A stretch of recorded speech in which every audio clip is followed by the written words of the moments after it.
नींद की गोलियां तुझे सारी तकलीफों से मुक्ति दिला देगी। मुंह खोलो। किसी की जान लेने की कोशिश करने से बड़ा अमानवीय कृत्य और क्या होगा? कौन थे ये दो अपराधी जो एक महिला को मारने की कोशिश कर रहे थे? देखने से साफ जाहिर था कि ये कोई आवेश में आकर किया गया अपराध नहीं था, बल्कि एक साजिश थी, यानी प्री प्लान्ड मर्डर की कोशिश। अब सवाल ये उठता है कि इस साजिश का मकसद क्या था? क्या इन अपराधियों की इस महिला से कोई दुश्मनी थी और ये बदला लेने के लिए ऐसा कर रहे थे, या फिर मामला कुछ और? क्या थी हकीकत? आइए देखते हैं।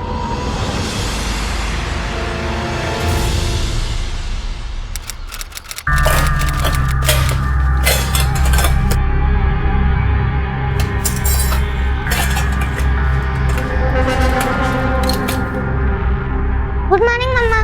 गुड मॉर्निंग बेटा। गुड मॉर्निंग मासी। Good morning.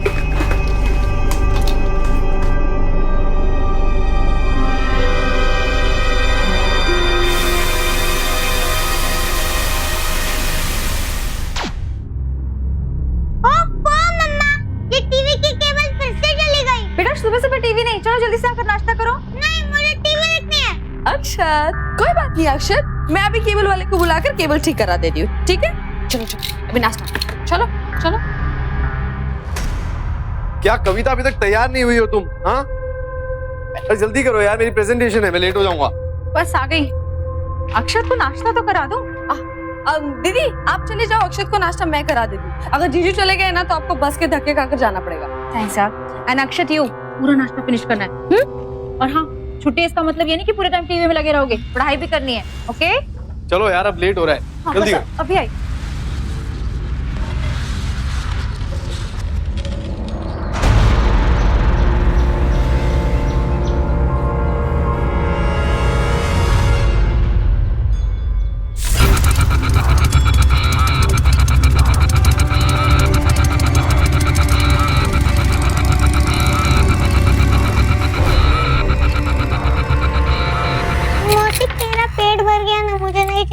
नहीं खाना पड़ेगा। चलो चलो चलो चलो।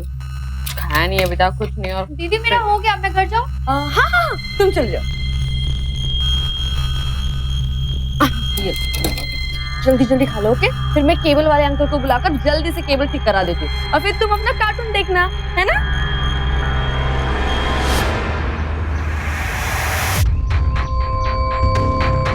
खाओ।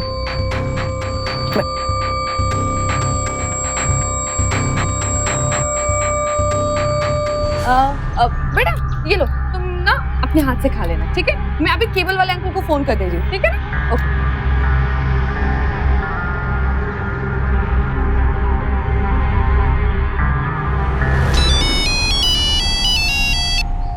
हाँ जी, सिग्नल रेड है या फिर ग्रीन? आज रहने देते हैं। अक्षत आज स्कूल नहीं गया और उसका रहते हम। अरे जाने मन, खतरों के बीच तो मस्ती करने का मजा ही कुछ और। तुम बस केबल का कनेक्शन लूज करो। वो तो मैंने सुबह ही कर दिया। बस मैं अभी आता हूँ। ठीक है, जल्दी आओ। हाँ आप इधर ही हो? अच्छा जल्दी आ जाओ फिर, ठीक है? वो क्या है ना कि अक्षत बहुत परेशान हो रहा है, उसको टीवी देखना है और देख नहीं पा रहा है बेचारा। ओके ओके ओके, आ जाओ।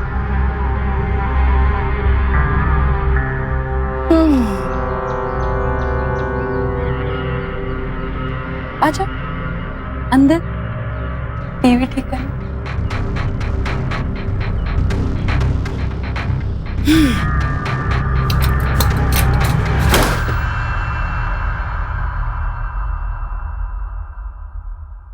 क्या अंकल, आपकी केबल रोज रोज खराब हो जाती है?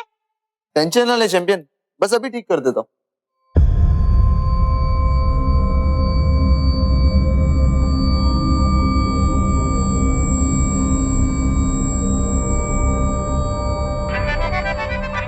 लो हो गया, अब खुश? Thank you uncle. मंगेश, वो मेरे बेडरूम का म्यूजिक सिस्टम नहीं चल रहा है, तो आके जरा ठीक कर दो ना। चलिए अभी ठीक कर देता हूँ।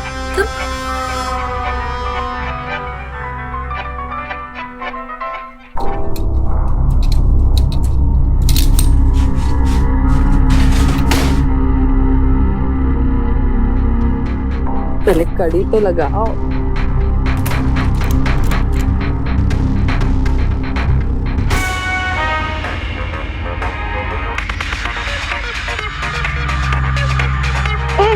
ये मौसी इतने तेज आवाज में क्यों म्यूजिक चला रही है?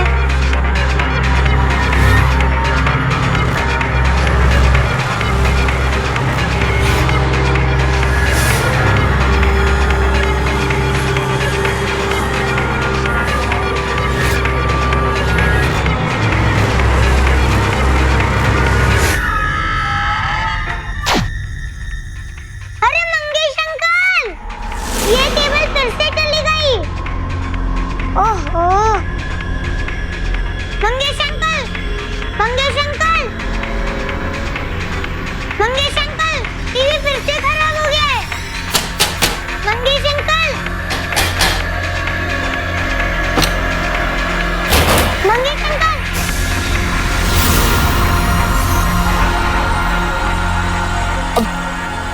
अक्षत वो मेरी आंख में कुछ कचरा चला गया था ना, तो मंगेश अंकल फूंक मारे है ना। हाँ अक्षत, वो कचरा निकाल रहा था आँख से। अभी फोन आ रहा है, जल्दी चल।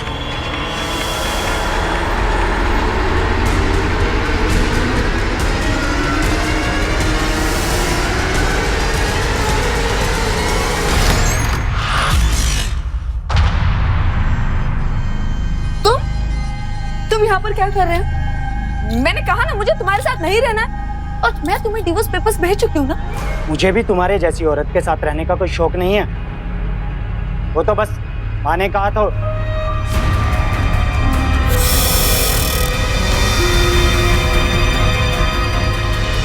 ओ, तो तुम्हारी आशिकी यहाँ भी चल रही। दीपेश, दीपेश, दीपेश, तो मेरी बीवी का पीछा करता हुआ यहाँ तक आ गया। दीपेश, वो यहाँ पर केबल ठीक करने आया है। केबल तो इसका आज मैं ठीक करता हूँ। निकल यहाँ से। ओए, सोच समझ के बात कर। मैं सिर्फ केबल ठीक करने आता यहाँ पे। आज के बाद अगर इस घर के आसपास भी दिखा ना तो टांगे तोड़ दूंगा तेरी। ठीक नहीं किया तूने, देख लूंगा तुझे। हाँ देख लेना, निकल। दीपेश, तुम पागल हो गए हो क्या? हाँ मैं पागल हो गया हूँ। तुम्हारे जैसी बीवी जिसकी होगी वो पागल ही होगा। हर दूसरे मर्द के साथ देखो जब मुंह मारती रहती है और फिर बोलती है कि मैं पागल हो गया हूँ। ठीक है, आज मैं फोन करता हूँ तेरे दीदी और जीजा जी को, बताता हूँ उनके बाद क्या रंगरलियां मनाती है इधर। दीपेश,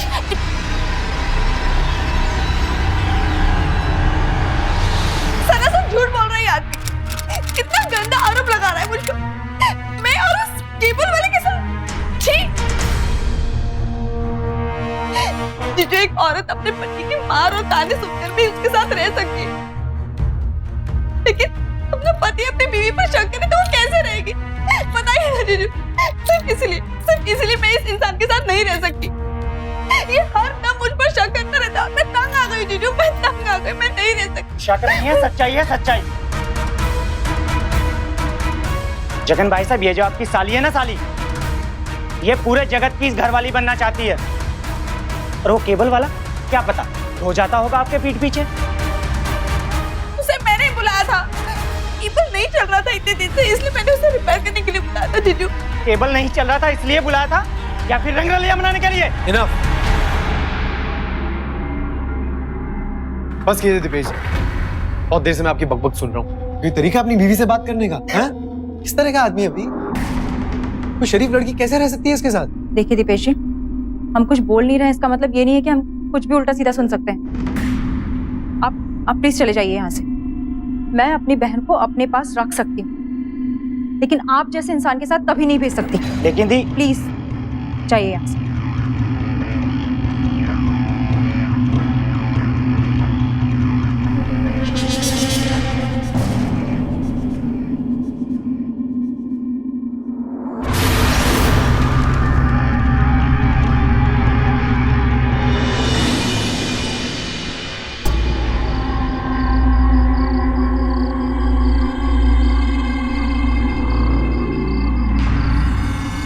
पापा चलो डिश एंटीना लेते हैं। अक्षत, केबल है ना हमारे घर में, तुम्हें डिश एंटीना क्यों चाहिए? मुझे डिश एंटीना ही चाहिए। क्यों? पापा हमारे यहाँ डिश एंटीना लग जाएगा ना, तो मंगेश अंकल बार बार केबल ठीक करने नहीं आएंगे।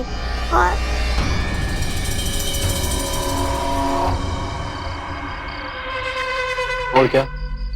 इधर आओ। और क्या किया मंगेश अंकल ने? हाँ, क्या हुआ? पापा, मंगेश अंकल,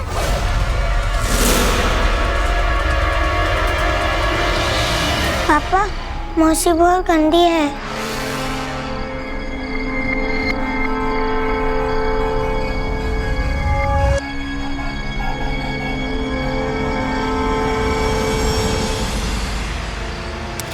मंगेश, वो अक्षत का बच्चा घर में डिश एंटीना लगवाने वाला है। अब मुझे समझ में नहीं आ रहा कि मैं घर पे बुलाने के लिए क्या बहाना बनाऊंगी। नहीं, मेरा दिमाग नहीं चलता। अब तो मुझे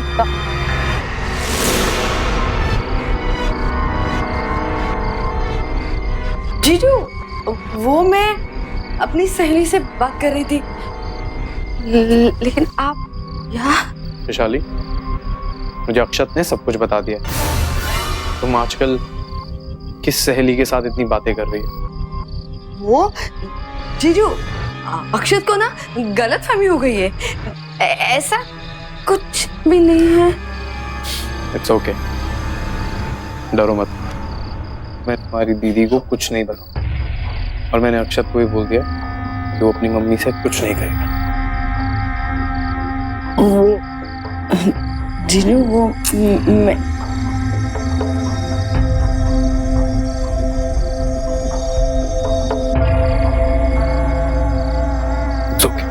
आई अंडरस्टैंड, हम सब इंसान ही तो हैं, हम सबकी ज़रूरतें होती हैं। वैशाली, जब हमें कुछ चाहिए होता है और हमें घर पे नहीं मिलता तो हम बाहर जाते हैं। मेरे होते हुए मैं बाहर जाना पड़ा जब बहुत बुरा लगा।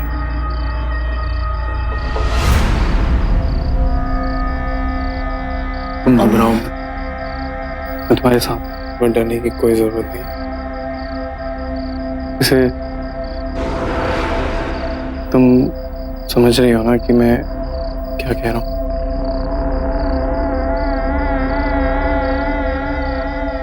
थोड़ा थोड़ा समझ में आया मुझे कि तुम क्या कह रहे हो। वेरी गुड, तो अब ये दरवाजा बंद कर दो, तो मैं तुम्हें सब कुछ अच्छे से समझा देता हूँ। ओके, मैं अभी आती हूँ।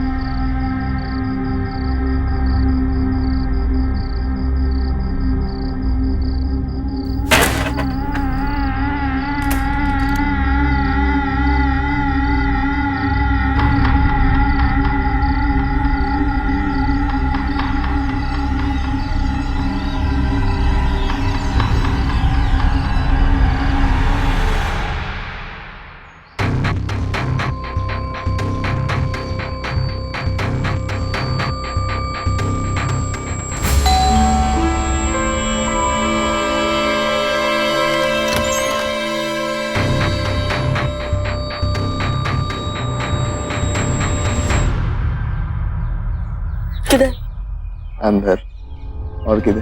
कोई जरूरत नहीं, जैसे आए हो वैसे वापस चले जाओ। और हाँ, आज के बाद यहाँ पर दिखना मत। मजाक कर रही है क्या? आने देना। मैंने कहा ना, यहाँ से चले जाओ। पागल पागल हो गई है क्या?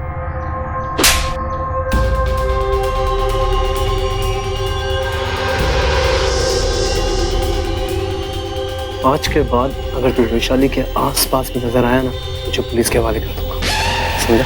चल निकल यहाँ से। अबे निकल यहाँ से। देख क्या रहे बे? चल निकल। अबे चल निकल।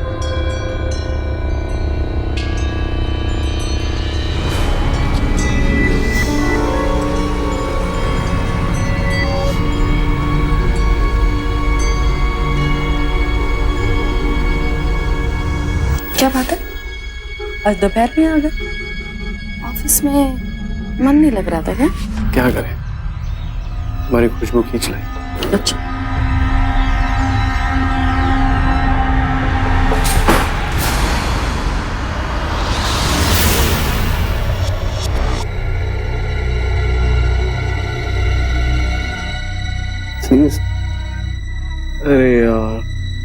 लाइट और चली गई।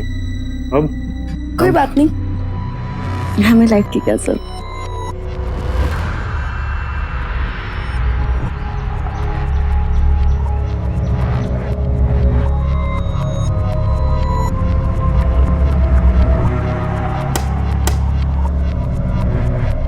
अरे ये बेल की आवाज क्यों नहीं आ रही है? लगता है लाइट चली गई है।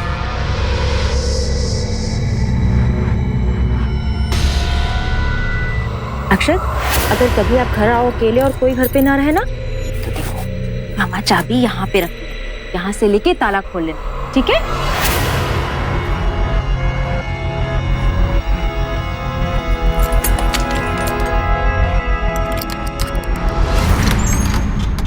तुम्हारी आंखें क्या कहती है मेरी? वैसे तो कुछ भी नहीं कहती तुम्हारी आंखें। क्या? कुछ भी नहीं कहती है आंखें? हाँ, कुछ भी नहीं कहती, कुछ भी। ठीक है, मुझे बात नहीं करनी हमसे। अच्छा, मेरी आंखें कुछ नहीं कहते ना, ठीक है, मुझे बात नहीं करनी है। हाँ, कुछ नहीं कहती। हाँ, मुझसे बात नहीं। नहीं, मुझे बात नहीं करनी हमसे। नहीं, मुझे नहीं बात करनी। नहीं, कोई बात नहीं।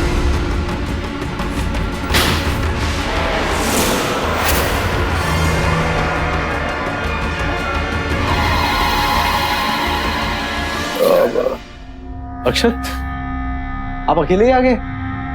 मैं आपको लेने आने ही वाला था। मासी की तबीयत ठीक नहीं है, इसलिए मैं उनका सर दबा रहा था। आप झूठ बोल रहे हो। आप मासी के साथ गंदी बातें कर रहे थे, बिल्कुल मंगेश अंकल की तरह। अक्षत, ये क्या बोल रहे हो? सिर्फ मासी ही नहीं, आप भी गंदे हो। मैं मम्मा से आप दोनों की शिकायत करूंगा।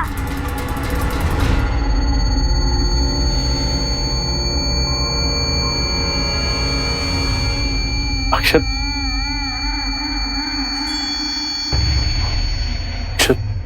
अगर आप मम्मी को ये सब कुछ बताओगे ना, मेरी और मम्मा की बहुत लड़ाई होगी। फिर शायद मुझे तुम्हें और ये घर छोड़ के जाना पड़े।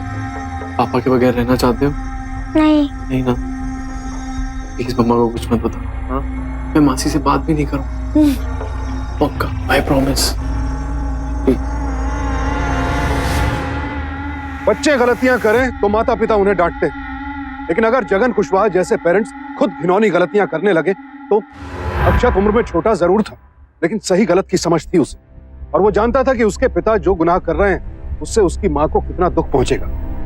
लेकिन वो मासूम नहीं समझ पा रहा था कि अपने पिता और मौसी के अफेयर के बारे में क्या करे। चुप रहे या अपनी माँ को सब कुछ बता दे। जगन और वैशाली का रिश्ता सामाजिक रूप से तो अनैतिक था ही, कानून की नजरों में भी वो एक अपराध था। लेकिन इन दोनों को इस वक्त ना तो समाज की परवाह थी, ना कानून की और ना ही परिवार की। और ऐसे लोग जब एक बार बेपरवाह हो जाते हैं तो फिर उनके कदमों को किसी बड़े क्राइम की ओर बढ़ते हुए भी देर नहीं लगती है। जगन ने अपने बेटे से चुप रहने का वादा जरूर ले लिया था, लेकिन क्या इतना ही काफी था?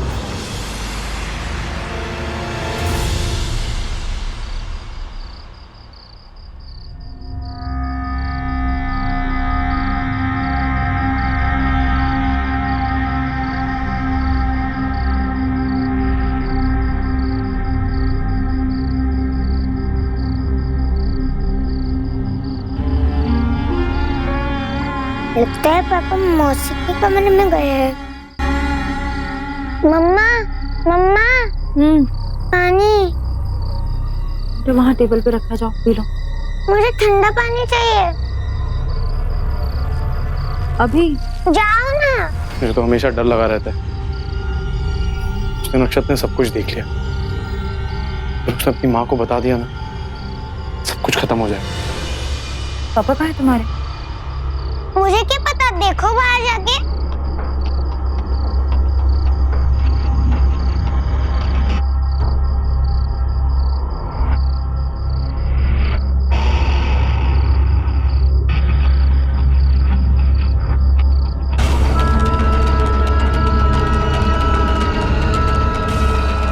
तुम एक काम करो, तुम किसी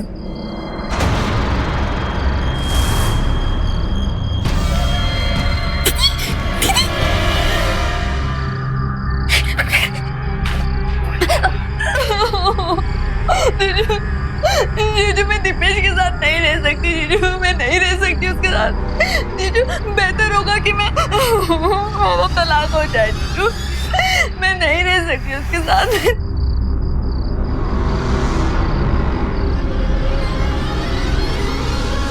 देखो इसको, वैशाली कब से अकेली बैठ के रो रही है। मैं वॉशरूम गया था तो मैंने इसे देखा, ये रो रही है।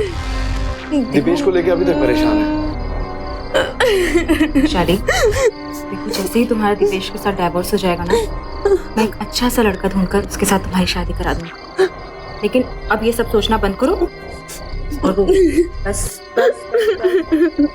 सब है ना तुम्हारे साथ में। हाँ,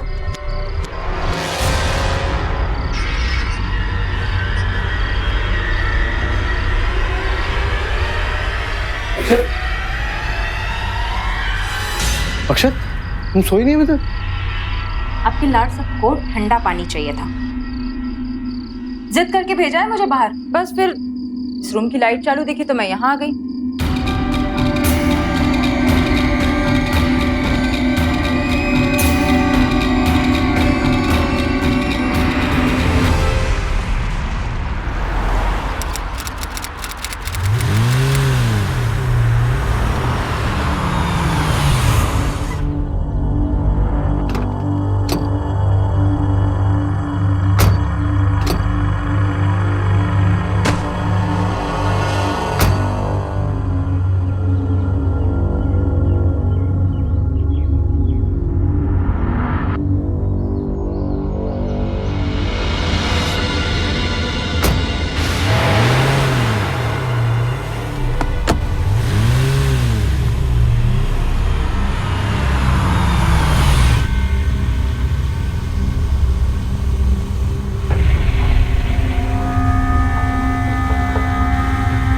कक्कू, कम।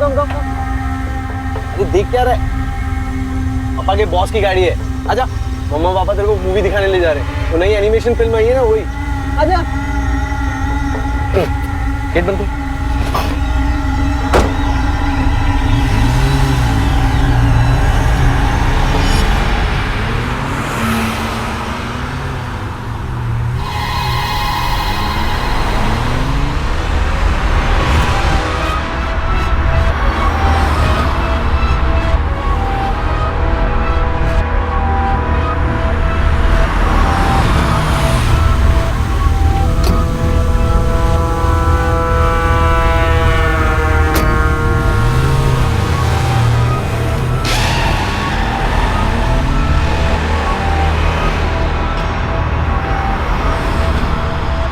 हेलो अक्कू।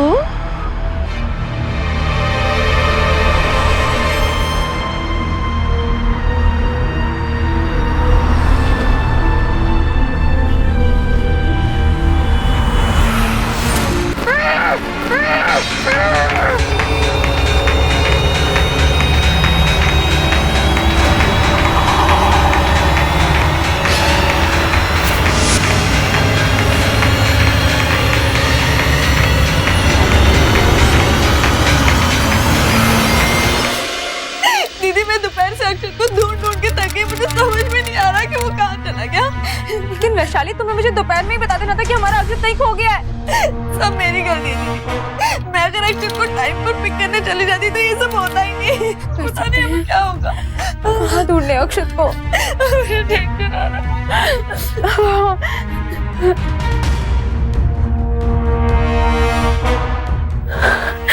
हेलो जगन, तुम जल्दी से घर आ जाओ, हमारा अक्षत कहीं खो गया है।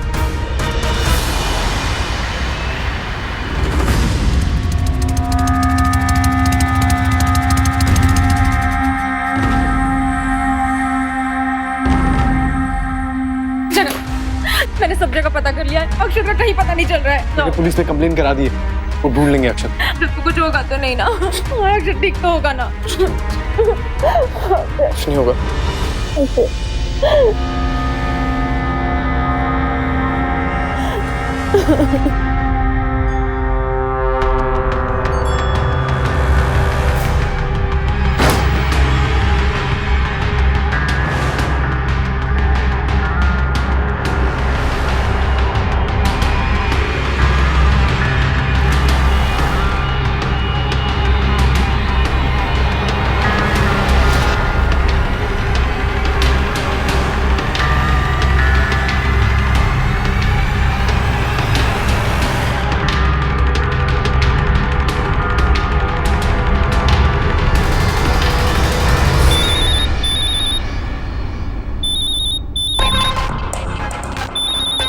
स्पीकर पे डाल। हेलो, हमने अक्षत को किडनैप किया है और अगर तुम उसे बचाना चाहते हो तो 2 लाख रुपए तैयार रखना। तुम्हें जितने पैसे चाहिए मैं तुम्हें दूंगा, लेकिन मेरे बेटे को कुछ नहीं होना चाहिए। तुम्हें तुम्हारा बेटा वापस मिल जाएगा, लेकिन हाँ, अगर पुलिस को इन्फॉर्म करने की कोशिश की ना तो वो नहीं बचेगा। पैसे कब और कहाँ पहुंचाने हैं ना वो तुम्हें पता नहीं जाएगा। हेलो हेलो, कुछ करो ना प्लीज। फोन स्विच ऑफ कर दिया उसने। अक्षत क्या करेंगे? अक्षत को कुछ करेंगे तो नहीं उन लोग? अक्षत कुछ नहीं होगा। जगन,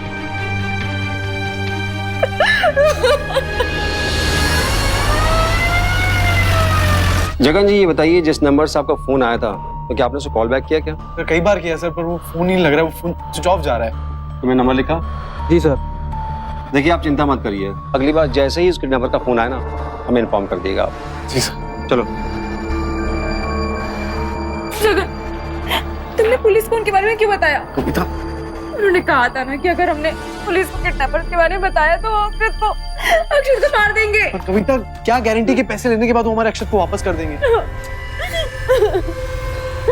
चुप हो जा।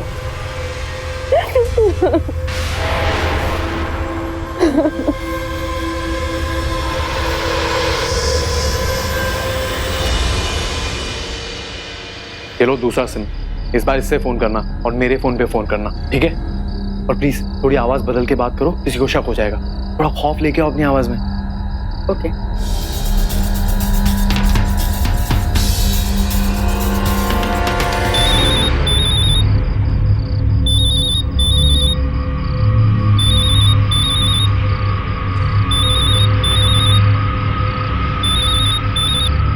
हेलो, कल सुबह 11 बजे नागरी रोड पर जो बरगद का पेड़ है उसके नीचे 7 नंबर वाला कूड़ादान है, उसके अंदर 2 लाख रुपए डाल देना। लेकिन मेरा अक्षत। पैसे मिलने के बाद तुम्हें तुम्हारा अक्षत मिल जाएगा, लेकिन हाँ, अगर तुमने पुलिस को इन्फॉर्म करने की कोशिश की तो बहुत बुरा होगा।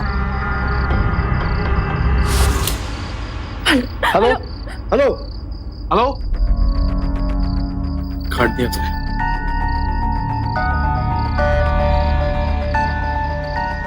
इंस्पेक्टर साहब को इन्फॉर्म करना पड़ेगा। नहीं जगन, नहीं। उसने कहा ना अगर हमने पुलिस को इन्फॉर्म किया तो वो अक्षत को।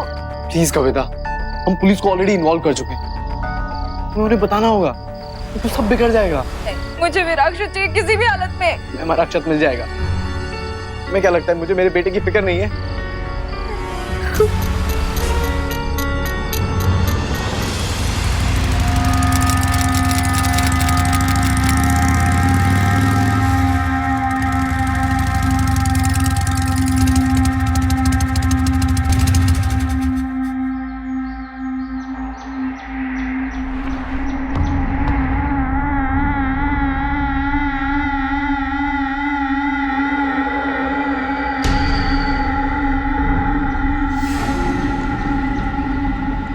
प्लीज आप अंदर आइए, प्लीज, मैं कह रहा हूं ना।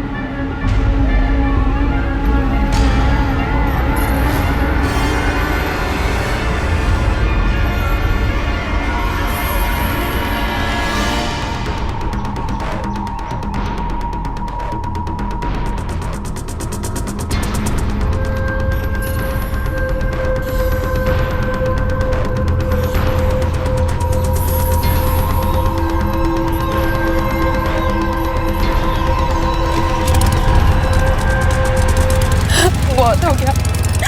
आप प्लीज अंदर आइए, प्लीज प्लीज।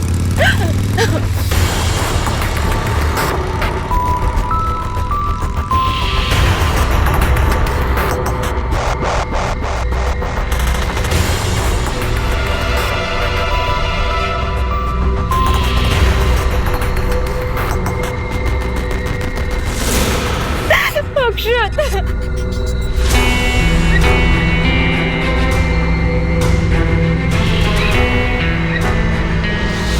हमारी समझ में नहीं आ रहा है कि वो किडनैपर पैसे लेने आया क्यों नहीं। अक्षत, हमारा अक्षत ठीक होगा ना? कविता, उसे कुछ नहीं हुआ। हम चलते हैं देखने, देख कर आते हैं। कविता, पुलिस अपना काम कर रही है। अक्षत,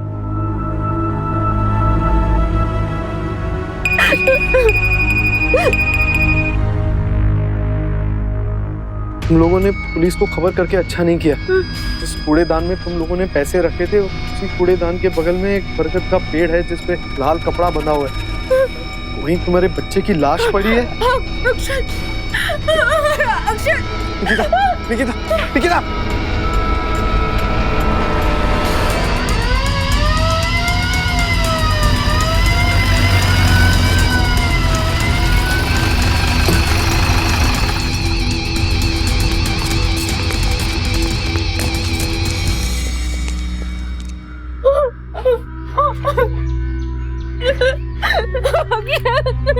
दीदी संभालो।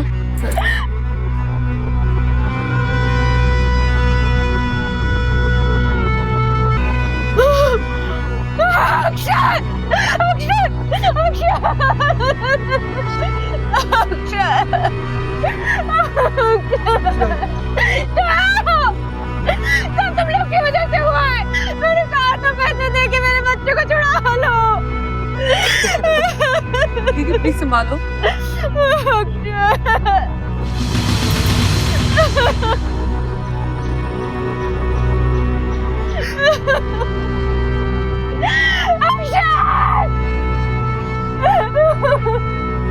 एक अनैतिक रिश्ते के लिए एक पिता इस हद तक गिर गया कि खुद अपने ही बच्चे की जान ले ली। मौसी, जिसे मां समान माना जाता है, उसने खुद एक मां से उसके बच्चे को छीन लिया। घिन आती है ऐसे लोगों से।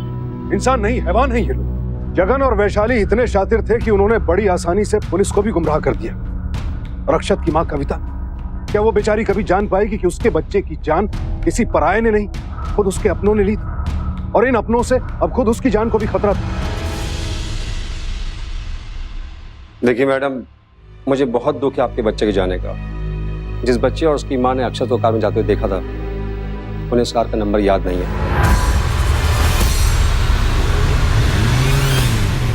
देखिए, हमने कॉल डिटेल्स लिखवाई हैं। जिस नंबर से आपको कॉल और एसएमएस आई थी, वो इसी लोकेशन के आसपास की थी। जिसने भी ये सब किया है, या तो आसपास के घर का है या इसी घर का है।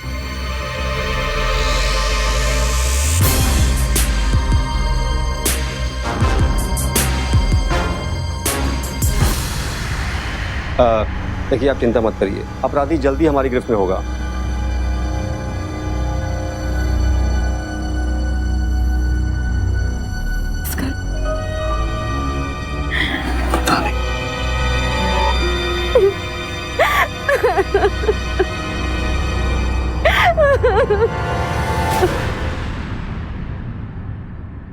चुप हो जाओ, पानी लेके आओ।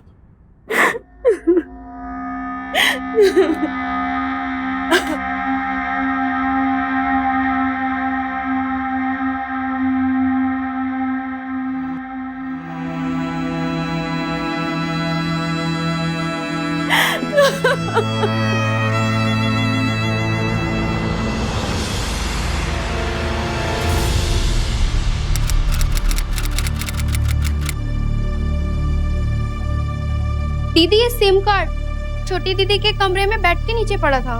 तो दे देना उसे। पर छोटी दीदी तो सुबह ही साहब के साथ कहीं बाहर चली गई। दे।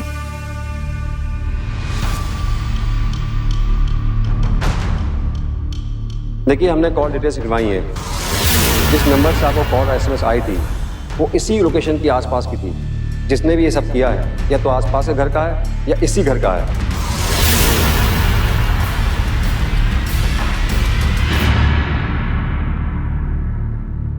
तेरे पास फोन है? हाँ दीदी, है ना। दे।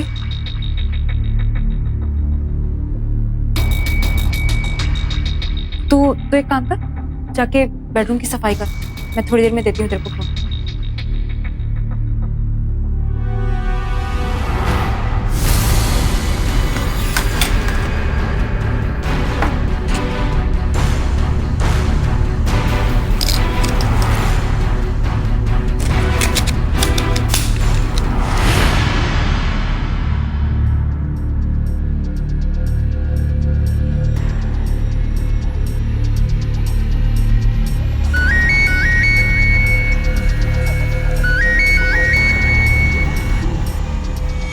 ये तो वही नंबर है जिससे किडनैपर ने मुझे कॉल किया था। क्या कह रही हो तुम? वैशाली अक्षत की मौसी है, तुम अपनी बहन पे शक कर रही हो? मैं सही कह रही हूँ। ये देखो, ये सिम, ये वही सिम है जो भाई को वैशाली के कमरे से मिला और इसी नंबर से उस दिन किडनैपर ने मुझे कॉल किया था। कविता, तुम्हें गलतफहमी हो रही है। मुझे कोई गलतफहमी नहीं हुई है, मैं अभी तुम्हें बताती हूँ। हाँ, ये देखो, ये वही नंबर है ना। उस दिन किडनैपर ने इसी नंबर से कॉल किया था और अब ये नंबर देखो। हाँ, ये देखो, ये वो नंबर है जो इस सिम का है। अरे ये वो नंबर नहीं है कविता। कविता, इस नंबर से फोन नहीं आया था। मैं तुम्हें बताता हूँ कि किडनैपर्स का किस नंबर से फोन और एसएमएस आया। ये देखो, ये है वो नंबर, ना कि वो। पर ये नंबर, इससे भी तो मुझे कॉल आया था ना। नहीं है वो ये नंबर, तुम्हें गलतफहमी है। इतना स्ट्रेस मत लो, तुम इतने दिन से सोई भी नहीं हो, बीमार हो जाओगी तुम। सोई ना, सो। दादी कहाँ है मुझे?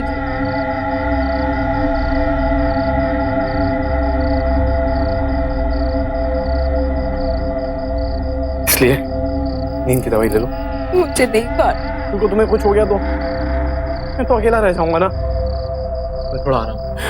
कविता प्लीज, तुम्हारा सोना जरूरी है। कविता, मुंह खोलो, मुंह खोलो। ये लो, प्लीज।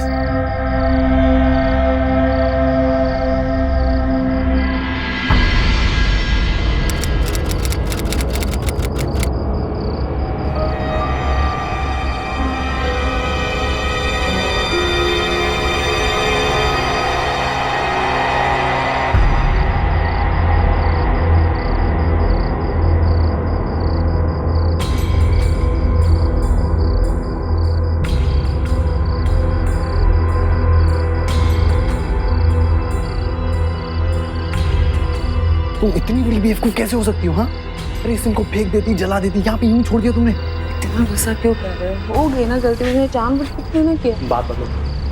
वैसे एक बात बताओ, तुम ना बड़े बेशर्म हो। मतलब अपने बच्चे को मारने के बाद भी अपनी बीवी को सुलाकर रोज यहाँ पे आते हो। एक रात का भी सब्र नहीं है तुम्हें। अच्छा, ये सबर खुद हो रही है और इल्जाम मुझ पे लगा रही है।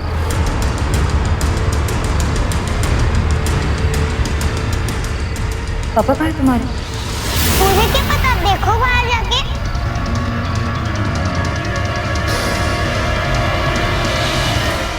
जिस नंबर से आपको कॉल और एसएमएस आई थी वो इसी लोकेशन की आसपास की थी। जिसने भी ये सब किया है या तो आसपास के घर का है या इसी घर का है। कविता, तुम्हें गलतफहमी हो रही है। अरे ये वो नंबर नहीं है कविता। मैं तुम्हें बताता हूँ कि किडनैपर्स का किस नंबर से फोन और एसएमएस आया था। ये देखो, ये है वो नंबर।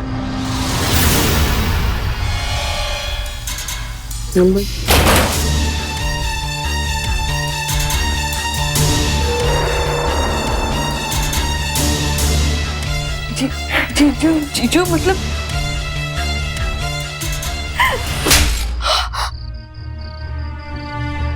मैंने तो अपना खुद का घर बर्बाद किया, मेरा घर बर्बाद कर दिया, मेरे बच्चे की जान ले ली। कविता, तुम गलत समझ। बस कुछ नहीं सुनना मुझे। हिम्मत कैसे हुई तुम्हारी मेरे बच्चे को मारने की? क्यों मारा मेरे बच्चे को? हाँ? क्यों मार दिया?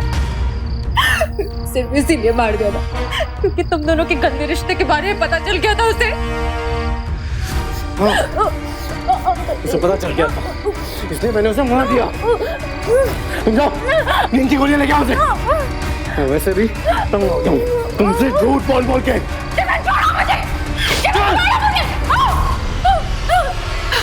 तुम्हारे जैसा गंदा इंसान मैंने आज तक नहीं देखा। अपने ही बेटे को मार दिया तुमने। हाँ, मेरा बच्चा था और मार दिया मैंने। जब भी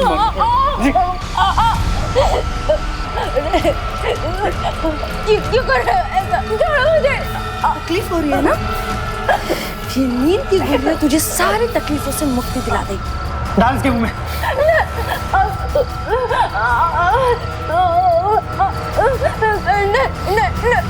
मुकुल, मुकुल, मुंह खोलो। मुकुल,